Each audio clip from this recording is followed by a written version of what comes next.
kita belajar mengenai Daniel. Apa yang penting bagi kita dalam pelajaran mengenai Daniel ini, yaitu Daniel menetapkan hati. Daniel menetapkan hati untuk tidak menajiskan dirinya, supaya dia tetap kudus, tetap bersih di hadapan Tuhan. Dia mau hidup suci untuk menyenangkan Tuhan.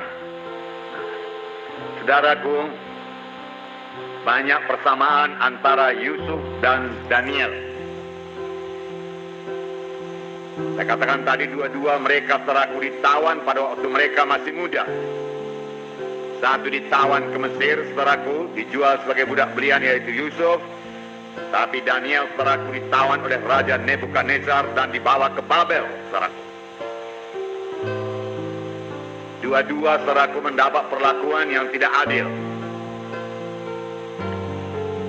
Yusuf, saudaraku, difitnah sehingga dia masuk penjara. Tetapi dia sama sekali tidak mendendam, tidak marah, tidak sakit hati, saudaraku, sehingga Tuhan menyertai dia. Dan dia beroleh keluasan hati daripada kepala penjara itu. Dan itu dipakai Tuhan sebagai batu loncatan kepada dia, saudaraku, untuk sampai kepada panggilan Tuhan. Yaitu tempat yang berkuasa, tempat yang mulia. Yusuf demikian.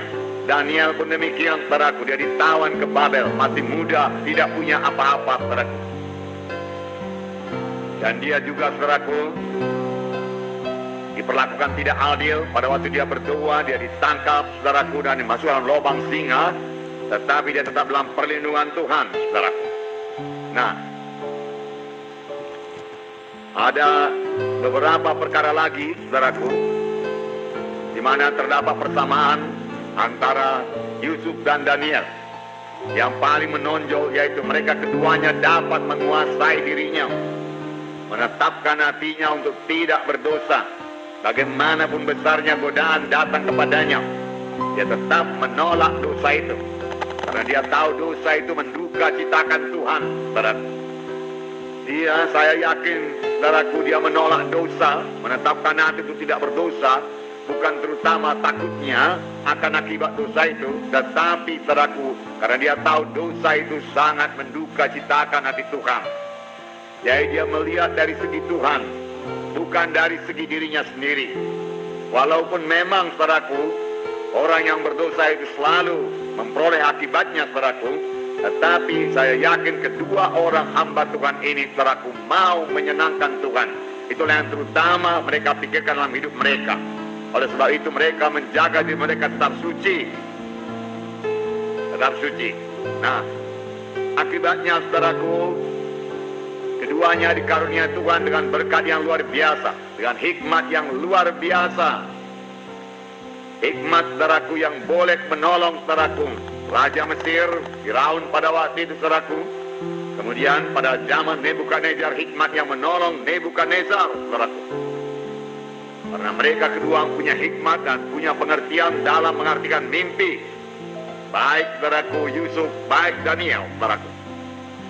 Nah, saudara kekasih dalam nama Yesus, kita belajar mengenai karakter dalam beberapa minggu ini, saudaraku, supaya kita bertambah-tambah dewasa. Tidak cukup kita memiliki urapan saja, saudaraku. Sama sebagaimana Simpson, saudaraku, memiliki urapan, tetapi dia tidak memiliki karakter, yaitu buah Roh Kudus. Dia tidak teguh, dan dia jatuh kepada dosa. Saudara, dia tidak bisa berkata tidak kepada kehendak dagingnya. Dia mengiyakan saja kehendak dagingnya. Dia tidak teguh, saudaraku. Banyak anak-anak Tuhan gagal, saudaraku, dalam panggilannya, karena dia tidak teguh dalam menolak dosa, dalam menolak kehendak daging. Sedangkan firman Tuhan berkata, janganlah dosa itu berkuasa atas dirimu. Jangan turuti kehendaknya. Hendaklah kamu kudus karena aku kudus. Firman Tuhan berkata. Nah, saudaraku, Daniel pun demikian, saudaraku. Dia menolak dosa dengan tegas. Tidak mau menajiskan dirinya dengan makanan yang dipersembahkan raja, yang diberikan raja kepadanya. Walaupun, saudaraku, resikonya besar. Itu kerajaan yang sangat berkuasa pada waktu itu, saudaraku, terbesar, saudaraku. Menurut penglihatan yang diberikan kepada Nebukadnezar, itu kerajaan yang terbesar, saudaraku. Nah, sesudah itu kerajaan yang kurang mulia dia katakan, yaitu kerajaan Media Persia. Kemudian kerajaan yang kurang mulia lagi kerajaan Roma, dan seterusnya, saudaraku. Jadi saudara, keputusan raja merupakan keputusan yang mutlak, tidak bisa diganggu gugat lagi. Kalau sampai raja berkata bunuh, bunuhlah itu. Tetapi saudaraku, Daniel berani mengambil resiko hukuman mati, supaya dia tidak menajiskan dirinya. Karena kalau dia menajiskan dirinya, saudaraku, Tuhan akan berduka cita, persekutuan dengan Tuhan akan terganggu, saudaraku. Dan tentu saja dia juga tidak sampai kepada panggilan Tuhan dalam hidupnya. Jadi saudaraku, Daniel juga sudah mempraktekannya, saudaraku. Dia berketetapan hati, teguh hatinya, kuat rohnya, saudaraku.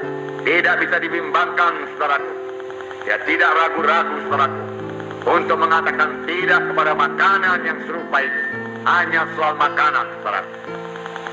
Tetapi yang penting bagi Daniel, saudaraku, dia tetap mematuhi Tuhan, mematuhi firman Tuhan.